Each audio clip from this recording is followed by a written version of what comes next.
So good afternoon, and welcome to the Manufacturing Development Commission meeting. We are waiting on a few members. Some have other meetings and some are traveling. So we're going to go at ease for a few minutes and see if we can get a quorum together, and we'll be back in just a few moments with to get our meeting started. So thank you for your patience. Senate of Virginia, Richmond, Virginia.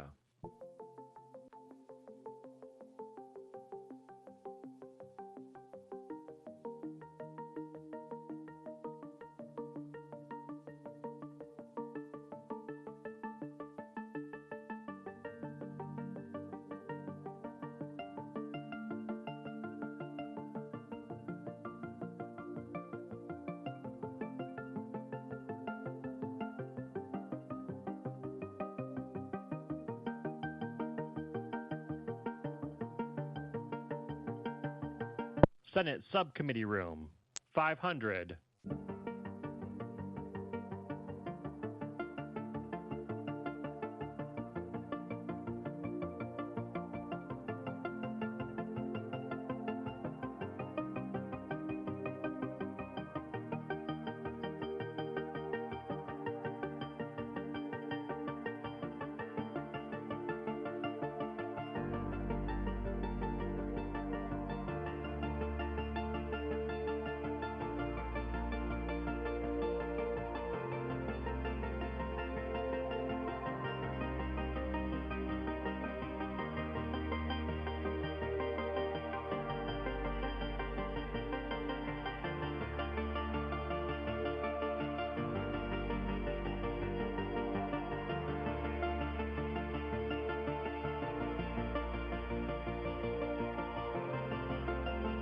This is the Senate of Virginia, Richmond, Virginia.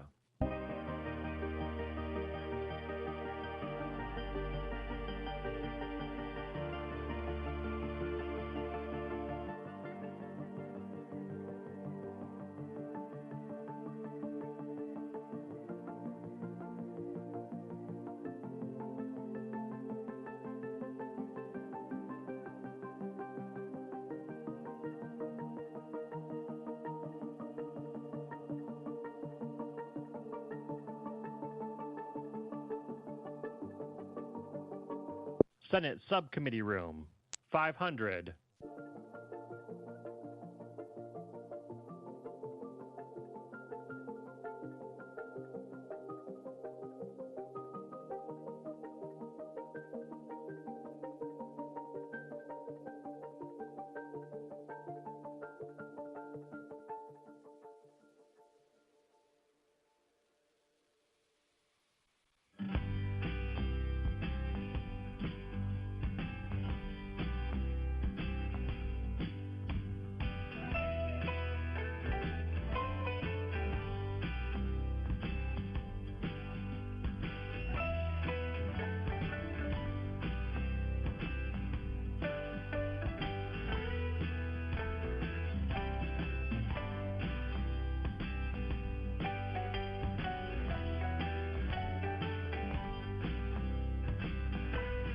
This is the Senate of Virginia, Richmond, Virginia.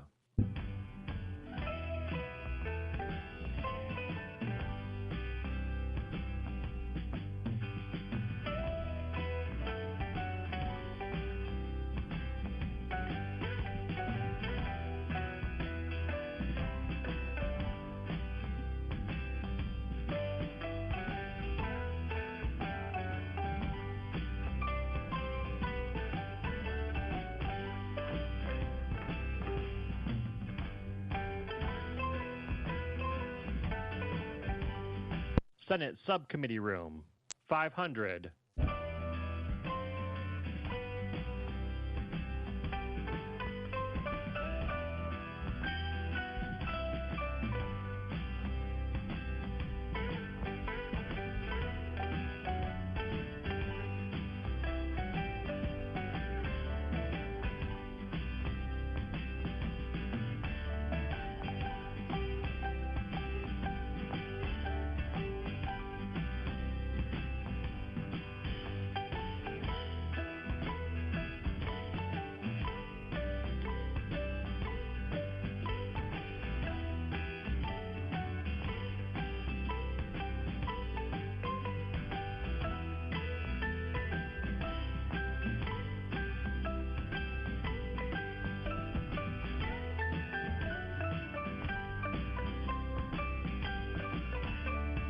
This is the Senate of Virginia, Richmond, Virginia.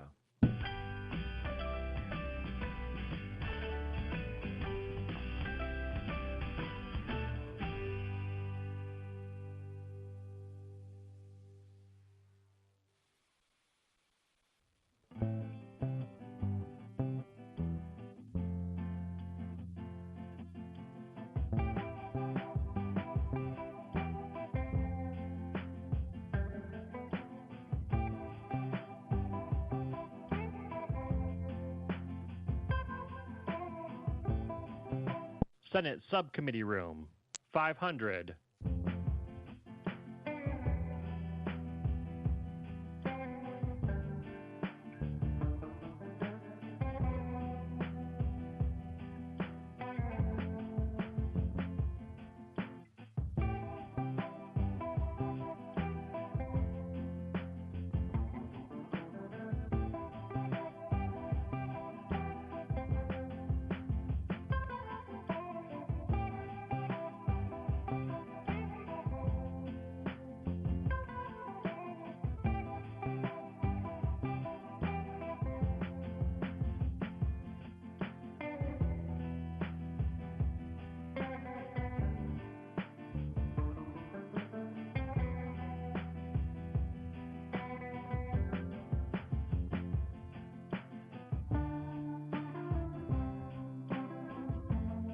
This is the Senate of Virginia, Richmond, Virginia.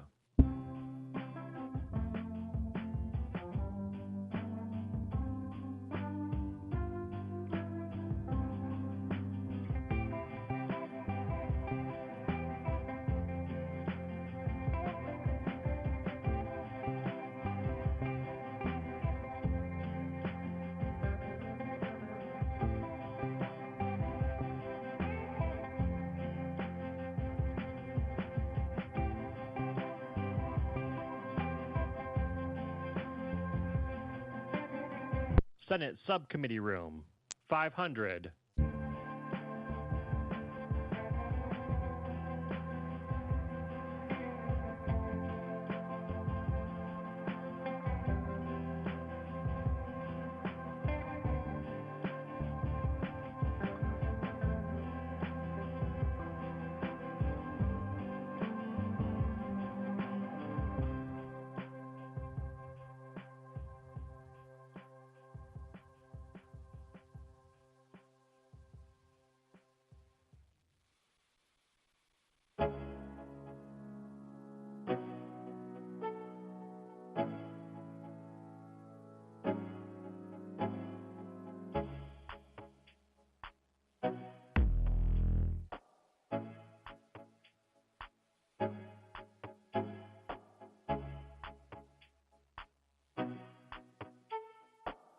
This is the Senate of Virginia, Richmond, Virginia.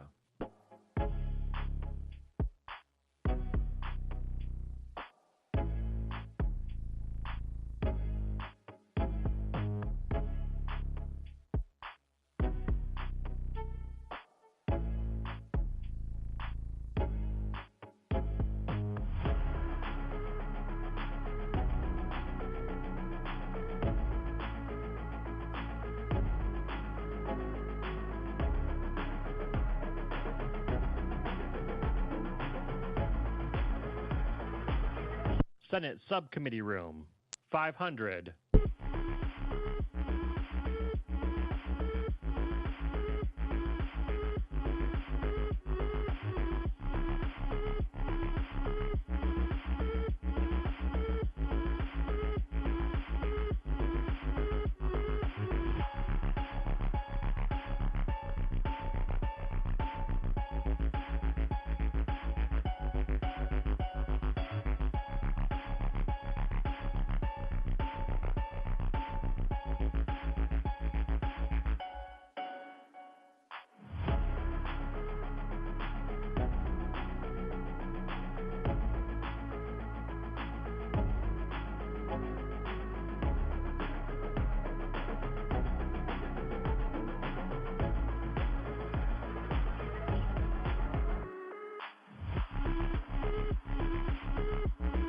This is the Senate of Virginia, Richmond, Virginia.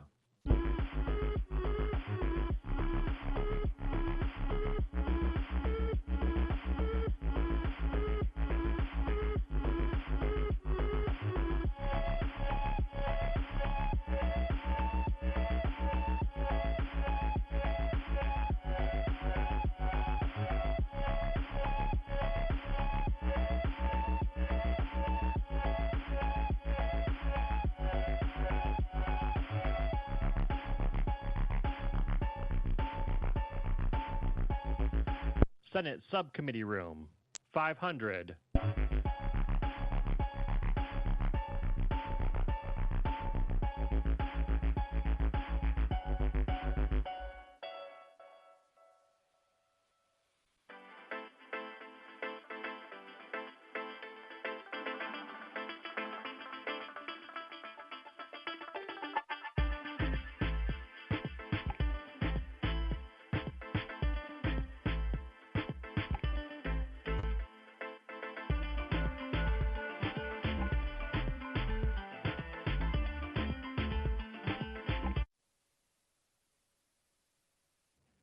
So thank you so much.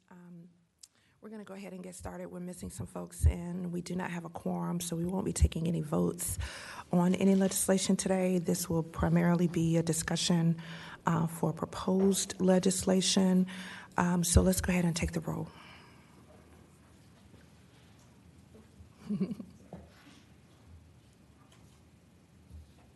Senator Williams-Graves. Here. Senator Stanley. Senator Bagby. Delegate Srinivasan. Delegate Hinson. Delegate Martinez. Delegate Bloxham. Delegate Freitas. Brett Vassy. Dr. DeWitt Hale. Mike Watson. Kimberly Humphrey. Amy White. Senator Merrick. Secretary Merrick. All right, so we do not have a quorum. However, we do have 4 proposed bills. I have some comments on them, but I'd like to see what you all have comments on before adding mine.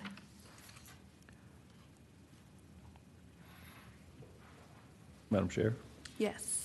Looking at the agenda, and the first one you got down here is the one regarding cannabis testing and manufacturing. And I just wanted to add some context to that. I know Brett Vassy is probably the one who's with the Virginia manufacturers promoting this, and it's certainly a concern in the manufacturing industry. In my particular industry, where we were contractors to manufacturers, but also to life science, to aerospace, these companies require that, well, first of all, we do testing. My company did testing of precision instrumentation that's used in all those industries. Clients included Navy, American Airlines, SpaceX, Blue Origin, all these, and they all, in the Air Force, they all required as a contractor that we comply with the FAA standards. And I brought a copy of it, but I can certainly, for the record, give information if we want to include this in something that may perhaps go to a study. But we were faced with the decision of, all right, do we, Virginia law, which, states certain things. For instance, I can't immediately assume that that was the cause of an incident. I can't not hire somebody because they can't necessarily pass the cannabis test. Mm-hmm. Those are all contrary to what the FAA demands of us as a contractor. Okay. So I really have a choice. I either comply with the FAA, drop that customer, or face, going against Virginia code. Certainly understand that the challenge we have that marijuana, someone may not be impacted immediately from it, but I don't have the ability to make that discretion in complying with this FAA compliance. So are you saying that some of the requirements in the FAA compliance standards are in conflict with Virginia law? I am at the very best scenario, it is hard to interpret. But what really essentially, if you narrow down the multiple pages of the FAA requirements, it requires that I have a random drug testing in place, that there's disciplinary action up to including termination if they fail any one of these tests. And also, if there's an incident, mandatory testing. So that becomes obviously an issue because they're saying these people can't work for us. And understandably, SpaceX pilots don't want their people that are Right, doing impaired. testing, their instrumentation to be, potentially impaired. So it's what I'm asking, what I would offer to this is it really just needs some clarification and understanding that businesses have to comply with a wide range of protocol for handling drug and alcohol impairment. And some accommodation needs to be made so that we can continue to legally do business federally or in the state. So let me ask you another question, and maybe DLS can weigh in perhaps. In other states where marijuana is legal, right? How have their state laws either been an overlay to FAA, or has it been some sort of statement like, this is the law unless an FAA compliance standard is more restrictive? Because that's what it sounds like, is that the FAA standard, the compliance is more restrictive than what Virginia law may be, because Virginia is one of several states that is probably dealing with this. And here's the other piece, like the marijuana situation is a conflict on a lot of levels. I mean, banking alone is for people who sell medical marijuana. They've got an issue with banking, Right. FDIC rules, right? So that might be, but that's definitely something for us to kind of look to. How are we compliant? And how can we make it so that you are at least held harmless Right. in Virginia law as it pertains to you having to do business with the federal government? And I think this was one of the comments. Well, before I make my comment, any other comments on this particular issue? No, did we get an answer to that? I thought you had a question. You are right. I do have a question. Do we know what other states are doing? No, I have not researched that topic at all. I wasn't aware of the context behind this, so Okay. we can find out. Yeah, something to add to that too. And I honestly don't know what other states have done to do this. I know what some of my alliance and competitive companies do. They essentially say, I've got to have this business. I'll have to take it to court when I do and deal with it there. That's not how businesses want to operate, though. One other challenge we have, just as they figure out what the right language may ultimately be on this, is that in light of the recent Supreme Court ruling about agencies essentially creating law as opposed to enforcing what Congress has mandated. So the FAA is an agency, and this is an agency rule. It's not something Congress put in place. So that just adds, just to throw a little more, make it a little more interesting. But it really does come down to businesses having to decide, am I going to follow the law of my state, or I'm going to continue doing work with this business and see what happens?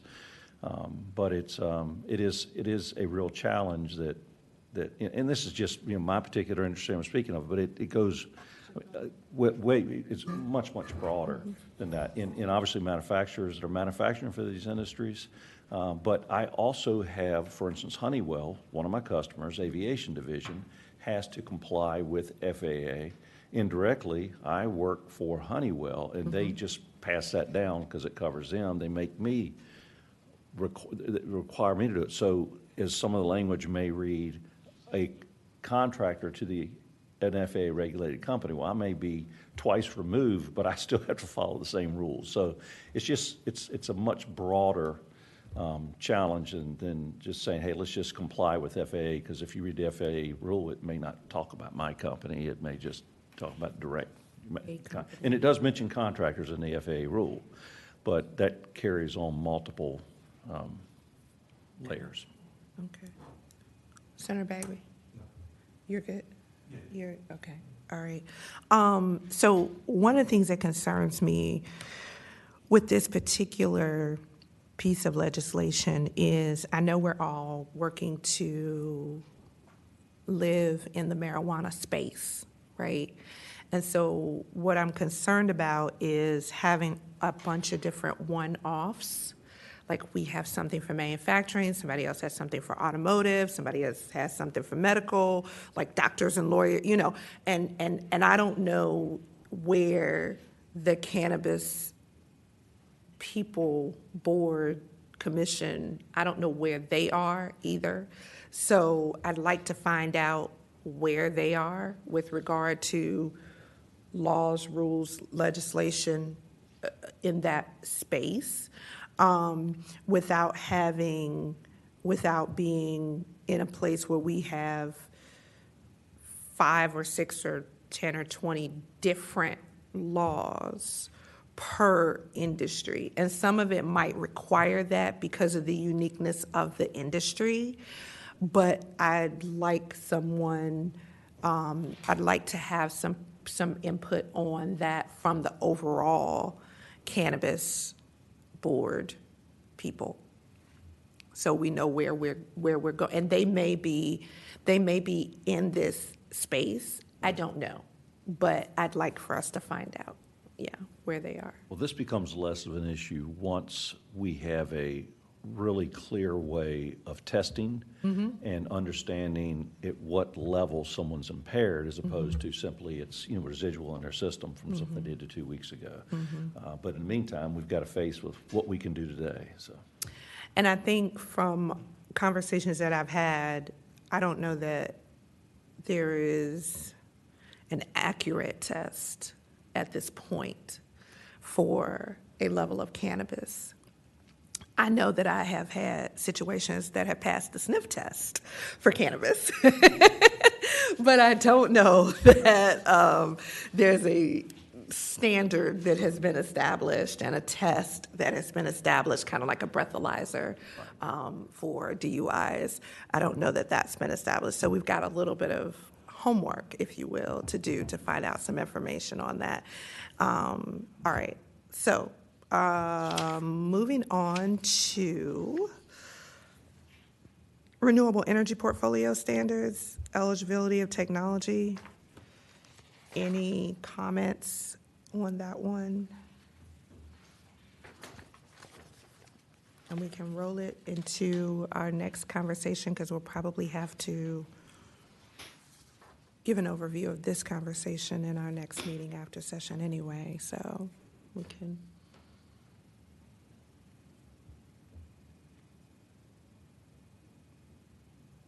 Madam Chair? Yes. So this just essentially looks like it's taking existing legislation, just adding a few more of the renewable energy type.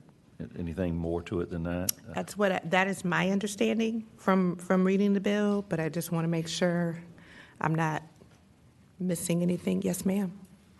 This one is similar to one from last session, SB 557. Senator Hackworth carried it, and it was continued to 2025 by the Committee on Ag, Conservation, and Natural Resources. Okay. Did that committee meet to act on the legislation? They met and continued it. Okay. All right. And this was Senator Hackworth? Okay. All right. Okay. And school teacher licensure, which is actually one I like. Madam Chair, Yes. this one is also similar to the introduced versions of a bill from last session. House Bill 632 from Delegate Razul and Senate Bill 352 from Senator Peake. The enacted version of this bill removed the language for the subject matter expert teaching certificates. So we're looking to bring it back, So basically. we're bringing it back. Okay, all right. That would be this language in blue. Okay. This one interests me. Well, first of all, anybody, any input on this particular? If Madam Chair, Yes. if Mr. Vassy was here, I'd let him talk some instead of me. But It's okay. this is an area that I actually have some work. So I work with the Virginia Community College system on workforce development and so forth.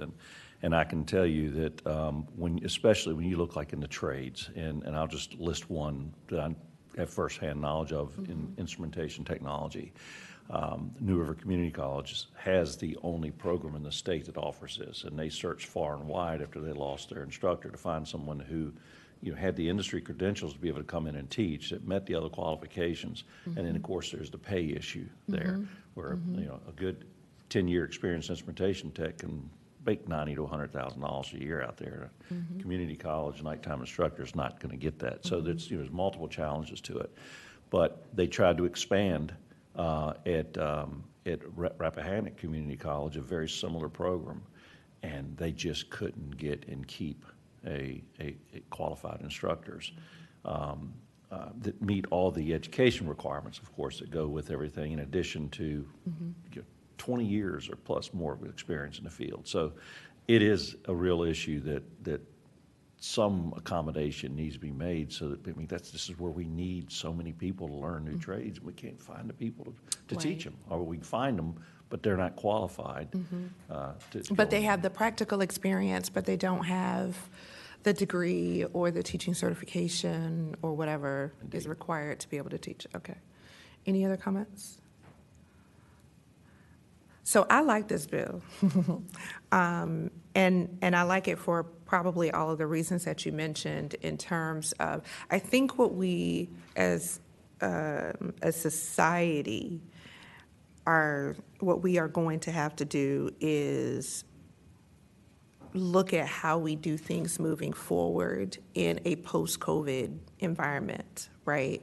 So how do we look at hiring? And it is not to necessarily discredit accredited teachers. It is not to discredit their work and the education that they have, but these are very specialized fields that we're talking about. And to your point, getting folks who have the experience and the technical book knowledge of how things are done is very important. And so we're not moving this forward this year, but unless somebody's carrying it again, I don't even know. But what I would like to do is, and the Virginia Community College system can probably give us a vacancy rate of their trades instructors and an average salary. I think the two of those things together might help move the needle in some people's minds about the need for, so if we have 300 positions and we only have 100 people filled in them, yet, and they only pay $40,000 a year or $60,000 a year or whatever, to your point, looking at what those individuals would make in the open market, it is not enticing for them to give up their time to teach. So I think presenting it in a light of factual information that shows the need for this is something that we can work on in the 2025 year to get to a place that we can move this legislation along, hopefully by 2026. Yeah. All right, and then the last piece is recycling. Any comments? Madam Chair, the ma'am. background to this one is similar to House Bill 316 from Delegate Bulova, which failed to pass on the floor with a Senate substitute. Okay.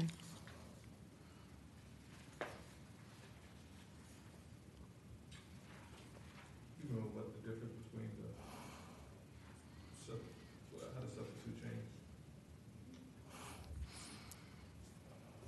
Back in this thing, Madam Chair, Senator Bagby, the substitute changed the bill to call it the Recycling Market Development Fund, and didn't have any of the other information creating the center or an advisory committee. It was just the fund to be managed by the Secretary of Natural and Historic Resources. Okay. changed by name only? Sorry, Madam Chair, Senator Bagby, it removed the definition section, the Virginia Recycling Development Center section, and then the advisory committee section. The substitute only retained the Recycling Market Development Fund. You're welcome. That's interesting. Okay. As we move into recycling and how we recycle, this one again, one we need to take a look at. I don't know if anybody's filing. I don't know if Delegate Bulova is bringing it back this year or not, or if anybody's bringing it back in this format, in this particular format. But I think we do need to work on this. I know I have a mattress recycling bill that I'm bringing with Delegate Loffer in the House. And so this would be interesting to have, but yeah, we'll bring these back 2025 for reconsideration and have some more discussion on them, and see where we are in terms of recommendations. Yeah. Any other comments from members? Any comments from the public? Do we have anybody? Bless you. Bless you. No comments, no members, no public comments? Okay. All right, very good. Well, thank you all so much for being here. I do appreciate your time and commitment to being here, and I probably won't see you before session starts. I celebrate Christmas, so I'm gonna wish y'all a Merry Christmas. But if you celebrate Hanukkah or Kwanzaa or whatever else it is, have a happy that. Be safe, and this meeting is adjourned. The Senate of Virginia, Richmond, Virginia.